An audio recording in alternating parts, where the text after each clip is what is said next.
Fit the first. The landing. "Just the place for a Snark," the bellman cried, as he landed his crew with care, supporting each man on the top of the tide by a finger entwined in his hair. "Just the place for a Snark. I have said it twice. That alone should encourage the crew. Just the place for a Snark. I have said it thrice. What I tell you 3 times is true." The crew was complete. It included Boots, a maker of bonnets and hoods, a barrister brought to arrange their disputes, and a broker to value their goods. A billiard marker whose skill was immense might perhaps have won more than his share, but a banker engaged at enormous expense had the whole of their cash in his care. There was also a beaver that paced on the deck, or would sit making lace in the bow, and had often, the bellman said, saved them from wreck, though none of the sailors knew how. There was one who was famed for the number of things he forgot when he entered the ship: his umbrella, his watch, all his jewels and rings, and the clothes he had bought for the trip. He had 42 boxes all carefully packed, with his name painted clearly on each. But, since he omitted to mention the fact, they were all left behind on the beach. The loss of his clothes hardly mattered, because he had 7 coats on when he came, with 3 pairs of boots, but the worst of it was, he had wholly forgotten his name. He would answer to "Hi!" or any loud cry, such as "Fry me!" or "Filter my wig!" to What you may call, or, what was his name? but especially, Think I'm a jig? while for those who preferred a more forcible word he had different names from these. His intimate friends called him Candle ends, and his enemies toasted cheese. "His form is ungainly, his intellect small, so the bellman would often remark. but his courage is perfect, and that, after all, is the thing that one needs with a Snark." He would joke with hyenas, returning their stare with an impudent wag of the head, and he once went a walk paw in paw with a bear, "Just to keep up its spirits." he said. He came as a baker, but owned when too late, and it drove the poor bellman half mad. He could only bake bride cake, for which, I may state, no materials were to be had. The last of the crew needs a special remark, though he looked an incredible dunce. He had just one idea, but that one being Snark, the good bellman engaged him at once.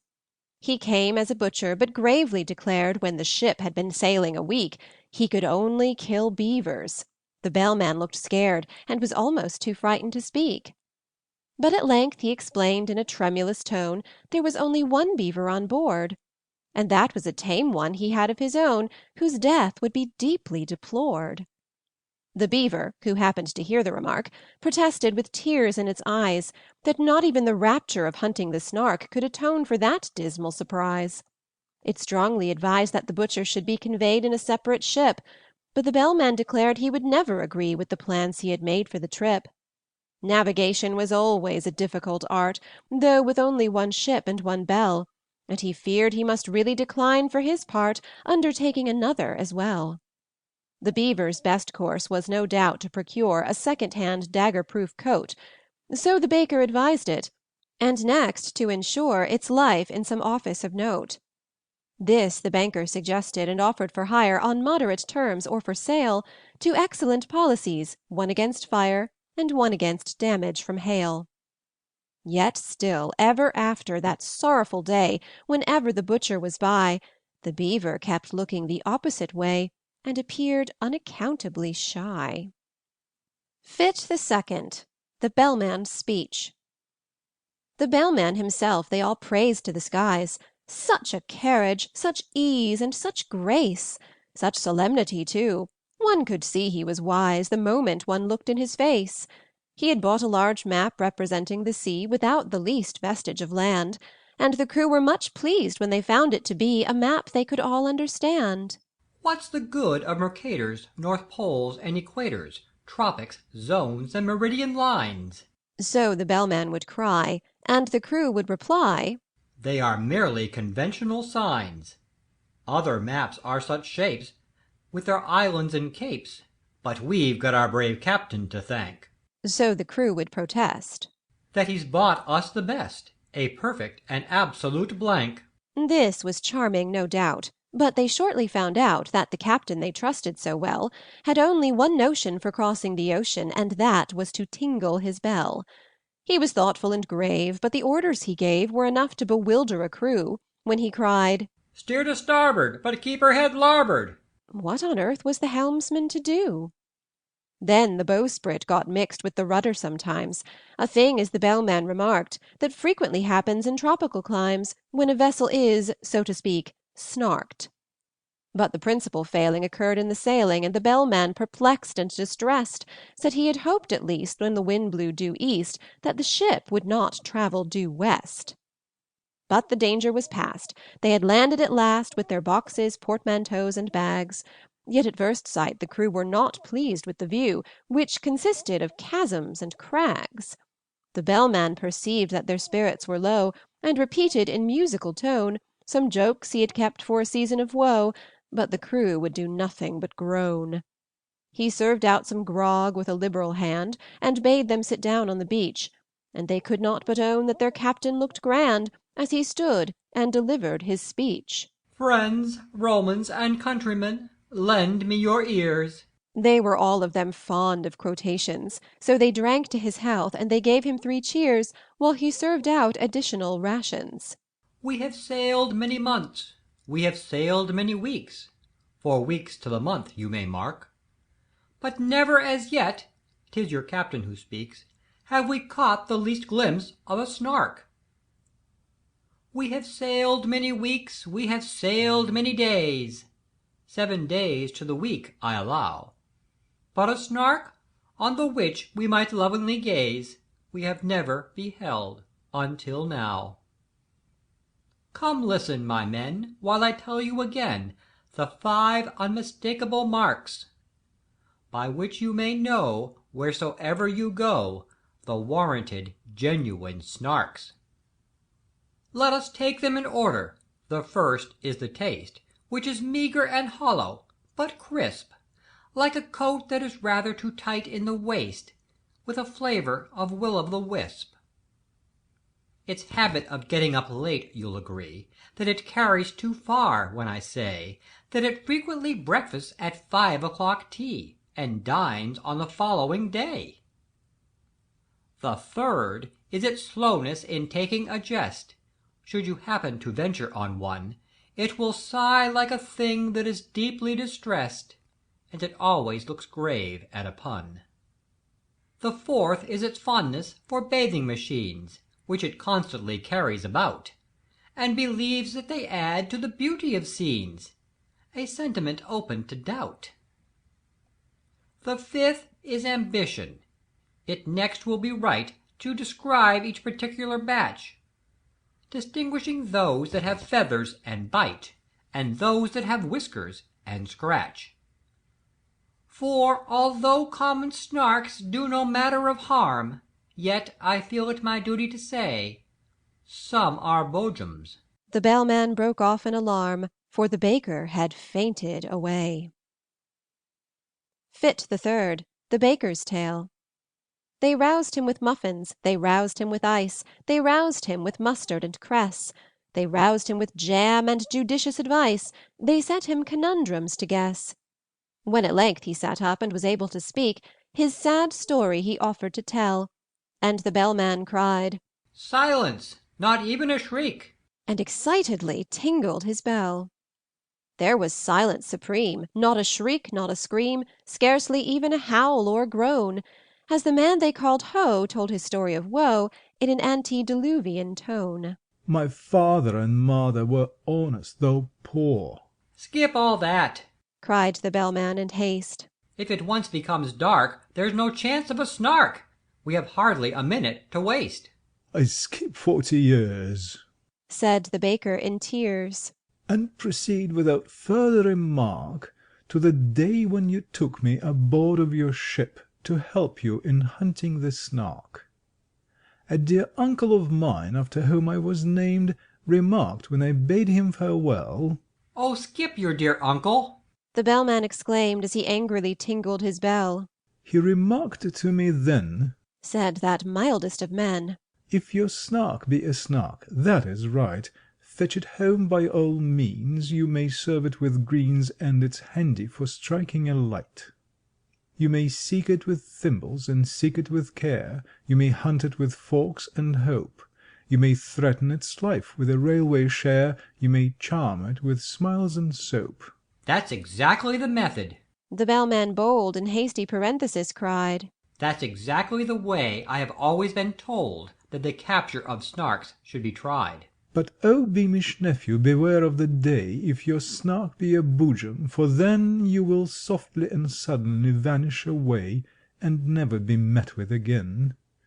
It is this that oppresses my soul when I think of my uncle's last words, and my heart is like nothing so much as a bowl brimming over with quivering curds.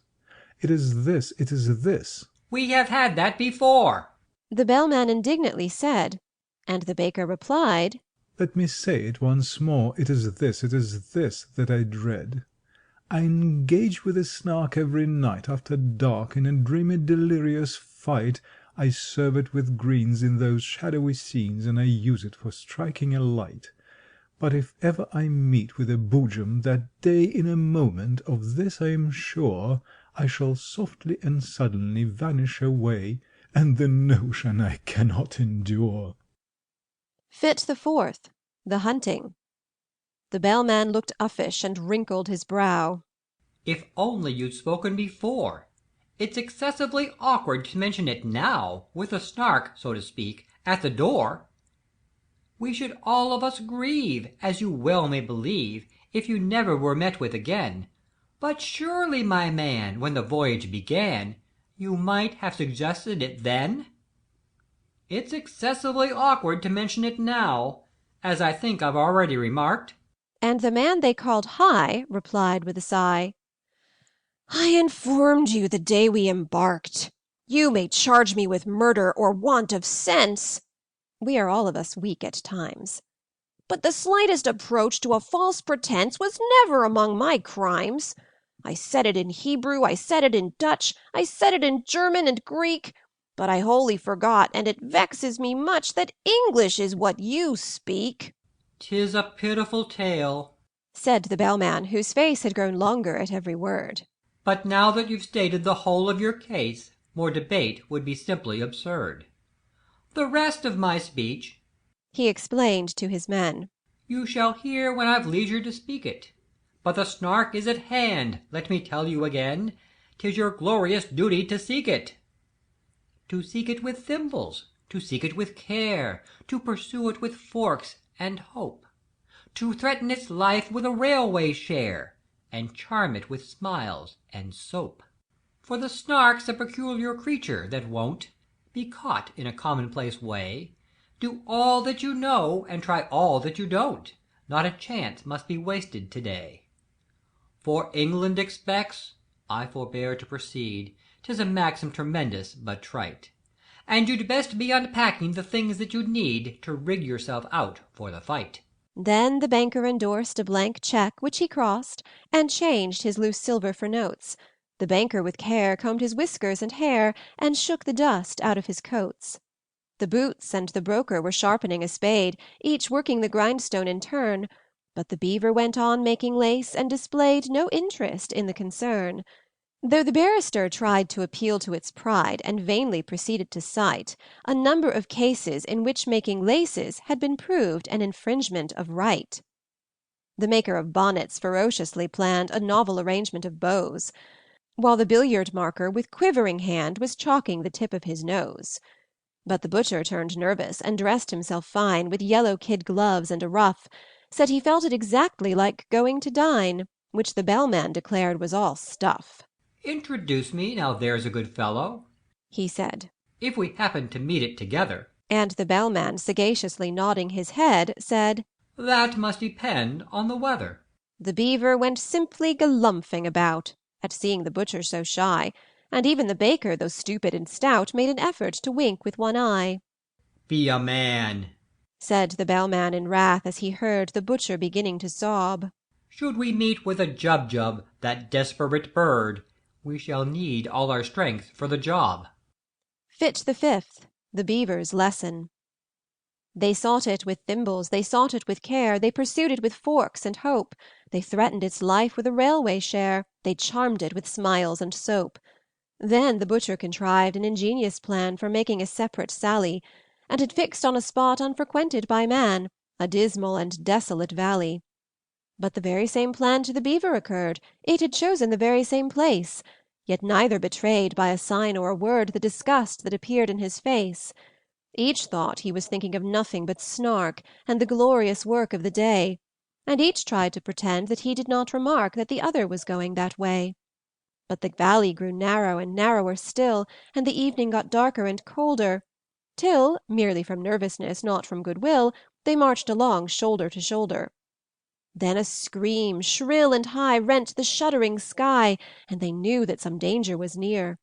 The Beaver turned pale to the tip of its tail, and even the butcher felt queer. He thought of his childhood, left far, far behind, that blissful and innocent state. The sound so exactly recalled to his mind a pencil that squeaks on a slate. "This the voice of the Jubjub," He suddenly cried, this man that they used to call Dunce. "as the bellman would tell you. He added with pride, I have uttered that sentiment once. 'Tis the note of the Jubjub. Keep count, I entreat. You will find I have told it you twice. 'Tis the song of the Jubjub. The proof is complete, if only I've stated it thrice." The Beaver had counted with scrupulous care, attending to every word, but it fairly lost heart and outgrabe in despair when the third repetition occurred. It felt that, in spite of all possible pains, it had somehow contrived to lose count, and the only thing now was to rack its poor brains by reckoning up the amount. 2 added to 1, if that could but be done, it said, with one's fingers and thumbs. Recollecting with tears how in earlier years it had taken no pains with its sums. "The thing can be done," said the butcher. "I think. The thing must be done, I am sure. The thing shall be done. Bring me paper and ink, the best there is time to procure." The Beaver brought paper, portfolio, pens, and ink in unfailing supplies, while strange creepy creatures came out of their dens and watched them with wondering eyes. So engrossed was the butcher he heeded them not, as he wrote with a pen in each hand, and explained all the while in a popular style which the Beaver could well understand.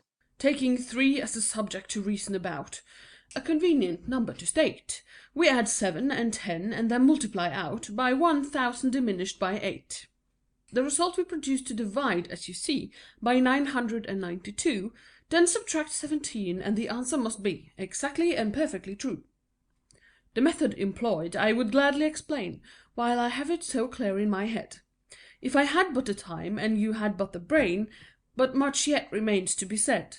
In one moment I've seen what has hitherto been enveloped in absolute mystery, and without extra charge I will give you at large a lesson in natural history."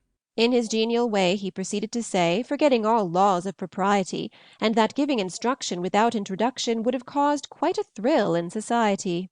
"As to temper the Jubjub's a desperate bird, since it lives in perpetual passion. Its taste in costume is entirely absurd. It is ages ahead of the fashion. But it knows any friend it has met once before. It never will look at a bribe. And in charity meetings it stands at the door, and collects though it does not subscribe. Its flavour when cooked is more exquisite far than mutton or oyster or eggs. Some thinks it keeps best in an ivory jar, and some in mahogany kegs. You boil it in sawdust, you salt it in glue, you condense it with locust and tape, still keeping one principal object in view, to preserve its symmetrical shape." The butcher would gladly have talked till next day, but he felt that the lesson must end, and he wept with delight in attempting to say he considered the Beaver his friend. While the Beaver confessed, with affectionate looks, more eloquent even than tears, it had learned in 10 minutes far more than all books would have taught it in 70 years. They returned hand in hand, and the bellman, unmanned for a moment with noble emotion, said, This amply repays all the wearisome days we have spent on the billowy ocean. Such friends as the Beaver and butcher became have seldom if ever been known. In winter or summer 'twas always the same, you could never meet either alone. And when quarrels arose, as one frequently finds quarrels will, spite of every endeavour, the song of the Jubjub recurred to their minds, and cemented their friendship forever. Fit the Sixth. The Barrister's Dream. They sought it with thimbles, they sought it with care, they pursued it with forks and hope. They threatened its life with a railway share, they charmed it with smiles and soap. But the barrister, weary of proving in vain that the beaver's lace-making was wrong, fell asleep, and in dreams saw the creature quite plain that his fancy had dwelt on so long. He dreamed that he stood in a shadowy court, where the Snark with a glass in its eye, dressed in gown, bands, and wig, was defending a pig on the charge of deserting its sty. The witnesses proved without error or flaw that the sty was deserted when found, and the judge kept explaining the state of the law in a soft undercurrent of sound. The indictment had never been clearly expressed, and it seemed that the Snark had begun, and had spoken 3 hours before anyone guessed what the pig was supposed to have done. The jury had each formed a different view, long before the indictment was read, and they all spoke at once so that none of them knew one word that the others had said. "You must know," said the judge, but the Snark exclaimed, "Fudge! That statute is obsolete quite. Let me tell you, my friends, the whole question depends on an ancient manorial right. In the matter of treason the pig would appear to have aided, but scarcely abetted. While the charge of insolvency fails, it is clear, if you grant a plea, never indebted. The fact of desertion I will not dispute, but its guilt, as I trust, is removed, so far as related to the cost of the suit, by the alibi which has been proved. My poor client's fate now depends on your votes." Here the speaker sat down in his place and directed the judge to refer to his notes and briefly to sum up the case. But the judge said he had never summed up before, so the Snark undertook it instead, and summed it so well that it came to far more than the witnesses ever had said. When the verdict was called for, the jury declined, as the word was so puzzling to spell, but they ventured to hope that the Snark wouldn't mind undertaking that duty as well. So the Snark found the verdict, although, as it owned, it was spent with the toils of the day. When it said the word "Guilty," the jury all groaned, and some of them fainted away. Then the Snark pronounced sentence, the judge being quite too nervous to utter a word. When it rose to its feet there was silence like night, and the fall of a pin might be heard. "Transportation for life," was the sentence it gave. "and then to be fined £40."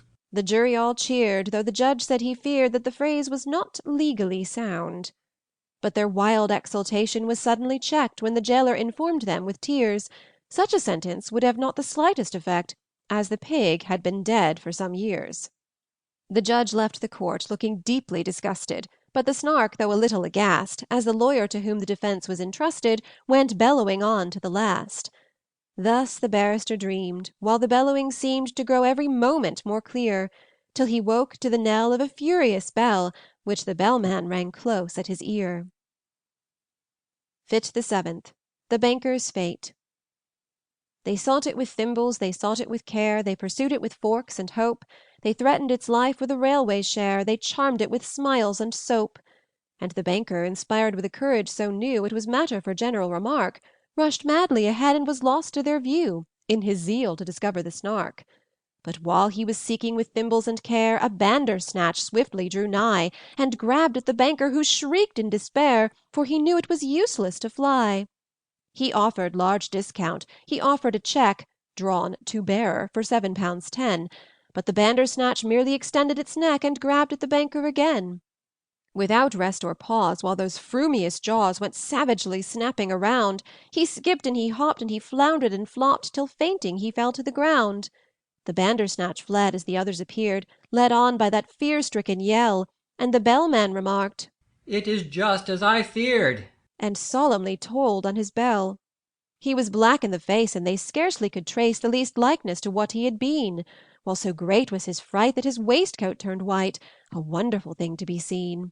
To the horror of all who were present that day, he uprose in full evening dress, and with senseless grimaces endeavoured to say what his tongue could no longer express. Down he sank in a chair, ran his hands through his hair, and chanted in mimsiest tones, words whose utter inanity proved his insanity, while he rattled a couple of bones. "Leave him here to his fate. It is getting so late." The bellman exclaimed in affright. We have lost half the day. Any further delay, and we shan't catch a Snark before night. Fit the eighth, the vanishing. They sought it with thimbles, they sought it with care, they pursued it with forks and hope. They threatened its life with a railway share, they charmed it with smiles and soap. They shuddered to think that the chase might fail, and the beaver, excited at last, went bounding along on the tip of its tail, for the daylight was nearly past. There is Thingumbob shouting, The bellman said. He is shouting like mad, only hark! He is waving his hands, he is wagging his head.